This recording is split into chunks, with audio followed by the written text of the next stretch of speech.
اللہ تعالیٰ نے اپنے محبوب علیہ السلام کو رحمت بنایا. کس کے لیے بنایا؟ عالمین کے لیے رحمت. حضور کو اللہ تعالیٰ نے فضل بنایا. کس کے لیے بنایا؟ سب کے لیے. اور بہت بڑا فضل بنا. فضل کبیر، عظیم شان عطا فرمائی، عظیم مقامات عطا فرمائے. یہاں پر سنیے گا اس کا معنی کیا ہے، رحمت کیا ہوتی ہے، فضل کیا ہوتا ہے. رحمت للعالمین ہے، کل جہانوں کے لیے میرے آقا باعث رحمت ہے. اب جہانوں میں یقینی بات ہے، میں بھی ہیں، آپ بھی ہیں. عالم انس ہے، عالم جن ہے. عالم انس جب کہا نا تو اس میں اب سارے آ گئے. اب اس میں گورے چٹے سارے شامل ہو گئے، ساری زبانیں بولنے والے شامل ہو گئے. قومیت تو رہی نہیں، انس ہے، سارے شامل ہیں. اب وہ باعث رحمت حضور سب کے لیے رحمت ہے. اس کو سمجھیے گا. یہاں پر منصب نبوت اور کار نبوت میں اللہ رب العزت نے اس مضمون کو 4-5 مقامات پر مختلف انداز میں قرآن مجید میں یہ بیان ہوا. کیا یہ منصب بیان ہوا کہ محبوب کی شان اور مقام اور منصب اور کار، یعنی کام جو حضور نے کرنا ہے. نبوت کا جو کام ہوتا ہے وہ کیا ہے؟ وَيُعَلِّمُهُمُ الْكِتَابَ وَالْحِكْمَةَ وَيُزَكِّيهِمْ. الفاظ بعض مقامات پر پہلے آ جاتے ہیں، بعض مقامات پر مختلف جگہ پر یہ مضمون آیا. حضرت ابراہیم علیہ السلام کی دعا کے اندر بھی یہ شامل ہے. حضرت ابراہیم علیہ السلام نے کعبہ شریف کی تکمیل کرنے کے بعد مقام ابراہیم پر کھڑے ہو کر یہ دعا فرمائی، ربنا وابعث فیہم رسولا. پروردگار میرے رب اب ہم میں ایک شان والا رسول بھیج. کعبہ بنا لیا ہے، کعبہ تعمیر ہو چکا ہے، اب اس کو آباد کرنا ہے. اپنے بارے میں نہیں کہا کہ میں آباد کروں گا، میرا بیٹا آباد. کہا شان والا رسول بھیج. وہ جو شانوں والا رسول ہو وہ کیا ہو، اس کے لیے فرمایا وَيُعَلِّمُهُمُ الْكِتَابَ وَالْحِكْمَةَ. وہ انہیں کتاب بھی سکھائے اور بولیے نا، کتاب کا تو آپ کو سمجھ میں ہے، کتاب مبین ہے، کتاب لا ریب ہے، قرآن حکیم ہے، یہ ذالک الکتاب ہے. یہ سب کو بتائے. یہ حکمت کیا ہے کہ وہ کتاب بھی سکھائے اور حکمت بھی سکھائے. کتاب کا تو ہمیں پتا، اہل علم نے اس کے کئی معنی کیے ہیں، وہ میرے پیش نظر ہیں. انہوں نے حکمت سے کیا کیا چیزیں مراد لی ہیں، استدلال کیا کیا کیا ہے. لیکن آئیے میں آپ کو ایک آسان معنی بتاتا ہوں. میں نے عرض کیا کہ حضور رحمت للعالمین ہیں، سارے جہانوں کے لیے سرکار باعث رحمت ہے. حضور اللہ کا بہت بڑا فضل ہے، یعنی اتنا بڑا اللہ کا فضل ہے کہ کل انسانیت اس سے فائدہ لے رہی ہے. رحمت ایسی کہ سارے جہان وہاں سے رحمت کا چلو بھر بھر کے اپنے اپنے جان پر رہے. یہ تو بات سمجھ میں آ گئی. اب یہاں پہ آئیے وَيُعَلِّمُهُمُ الْكِتَابَ وَالْحِكْمَةَ. حکمہ کا معنی سادہ لفظوں میں کہ پروردگار وہ شان والا رسول بھیج جو انہیں کتاب سکھائے، والحکمہ اور انہیں زندگی گزارنے کی جانچ سکھا دے، زندگی گزارنے کا ڈھنگ سکھا دے. زندگی کیسے گزارنی ہے یہ انہیں سکھائے. حکمہ کا معنی یہ ہے وہ شان والا رسول بھیج جو انہیں بتائے کہ زندگی کیسے گزرنی ہے. زندگی تو گزر رہی تھی.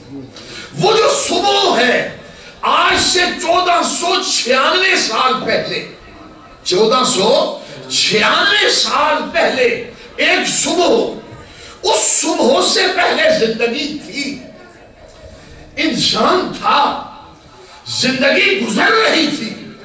لوگ کھاتے بھی تھے، پیتے بھی تھے، شادیاں بھی کرتے تھے، رہتے بھی تھے، بستے بھی تھے. زندگی کا ایک ایک دن لوگوں کا رواں دواں تھا. زندگی تو گزر رہی تھی. حضور سید عالم سے وہ صبح 1496 برس پہلے کی وہ صبح، اس سے پہلے زندگی تھی، لیکن زندگی گزارنے کا کرینہ زندگی تھی، زندگی کا کوئی سلیقہ نہیں تھا، زندگی کا کوئی ڈھنگ نہ تھا۔ وہ ابراہیم علیہ السلام نے دعا فرمائی، پروردگار وہ شان والا رسول بھیج جو انہیں زندگی گزارنے کا ڈھنگ سکھائے۔ وَيُعَلِّمُهُمُ الْكِتَابَ وَالْحِکْمَةَ۔ اس صبح سے پہلے انسان زندگی کی لذت سے واقف نہیں تھا، زندگی کی حلاوت سے واقف نہیں تھا، زندگی کا اسے سلیقہ نہیں تھا، زندگی گزارنے کی اسے تمیز نہیں تھی۔ چار پاؤں پہ چلنے والا جانور اور یہ 2 پاؤں پہ چلنے والا ایک ہی جیسے تھے، کوئی خاصا فرق ان کی عادات میں نہ تھا، ان کے طور طریقے اعتبار میں نہ تھا۔ انسان صرف پیٹ کا نام ہے، انسان ایک دھڑ ہے، انسان ایک وجود ہے۔ یہ دھڑ اور یہ وجود تو اللہ کی باقی مخلوق کو بھی حاصل ہے۔ آنکھیں ہیں، ہماری کتنی موٹی آنکھ ہوگی، بھینس کی کتنی موٹی آنکھ ہوتی ہے۔ بعض اعضاء میں دیگر مخلوقات ہم سے بڑی، ہیوی، طاقتور، دراز قد اور اعضاء بھی زیادہ۔ اب یہ انسان جو اس سے ناواقف ہو چکا تھا کہ یہ کون ہے، یہ وہ ہے کہ وَلَقَدْ كَرَّمْنَا بَنِي آدم، اللہ تعالیٰ نے اس کے سر پر عزت و شرافت و بزرگی کا تاج رکھ کر مسجود ملائکہ بنایا تھا، فرشتوں کو جھکا دیا تھا اس کے ساتھ۔ وہ معصوم فرشتے جو گناہ سے پاک ہیں، منزہ ہیں، مبرہ ہیں، اللہ نے انہیں گناہ کی قوت و استعداد و صلاحیت ہی نہ دی۔ وہ مکمل روحانیت و نور کے ماحول میں رہنے والی اللہ کی مکرم مخلوق اس انسان کے سامنے جھک گئی تھی۔ اسے بلند کر دیا، اشرف کر دیا، اعلیٰ کر دیا، برتر کر دیا، لیکن یہ انسان زمین پر آ کر کیا ہوا؟ وَإِن كَانُوا مِن قَبْلُ لَفِي ضَلَالٍ مُبِينٍ۔ یہ بھٹک گیا، یہ گمراہی اور ظلمت کی وادیوں میں چلا گیا۔ اصل شے جو ہے، آپ نے لفظ سنے ہوں گے کہ اس صبح کو پروردگار کو انسانیت پر پیار آیا۔ وہ بڑی نرالی صبح تھی، وہ جداگانہ صبح تھی۔ اگر میں یہ سادہ لفظوں میں کہوں کہ وہ جو صبح ہے 1496 سال پہلے شہر مکہ میں جو صبح طلوع ہوئی تھی، فاضل بریلوی نے عمدہ انداز میں جسے کہا، جس سہانی گھڑی چمکا طیبہ کا چاند، اس دل افروز ساعت پہ لاکھوں سلام۔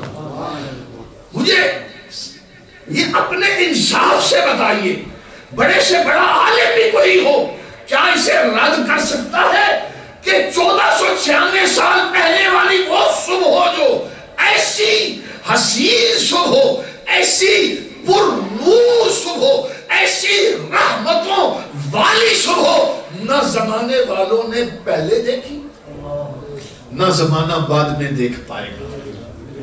وہ ایسی صبح تھی، اس صبح کو انسانیت کا جو مقدر چمک